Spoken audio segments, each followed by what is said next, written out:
شہدائے کربلا کی یاد کو تازہ کرتے پشاور میں عزاداران حسین نے یوم عاشوراء کے موقع پر 12 مرکزی جلوس نکالے، جہاں پہلا جلوس امام بارگاہ نجف شاہ سے برآمد ہو کر اپنے روایتی راستوں سے ہوتا ہوا امام بارگاہ پر اختتام پذیر ہوا۔ انتظامات بہت بہترین ہے، پشاور میں بہت زبردست ہے، انشاءاللہ سیکورٹی بھی بہت سونی ہے۔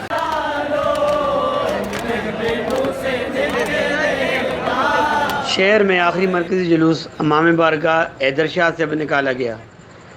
جلوسوں کی سیکورٹی کے لیے شہر بھر میں 4000 سے زیادہ پولیس اہلکار تعینات کیے گئے تھے۔ فوج کا، سول آرمڈ فورسز کا بھی شکریہ ادا کرتا ہوں، جنہوں نے پولیس کے شانہ بشانہ اپنے فرائض انجام دیے ہر سال کی طرح، اور میں امید کرتا ہوں کہ جو باقی کیلنڈر ایئر ہے، جو سال ہے، ہم سب اسی طرح سے اپنے فرائض پیشہ ورانہ جذبے، محنت اور لگن سے سر انجام دیتے رہیں گے۔ دن بھر شہر کے مختلف علاقوں سے بھی ماتمی اور ذوالجناح کے جلوس مرکزی مقام کوٹھی کے علاقے کا رخ کرتے رہے۔ سردار ظہیر خان، پشاور ٹی وی۔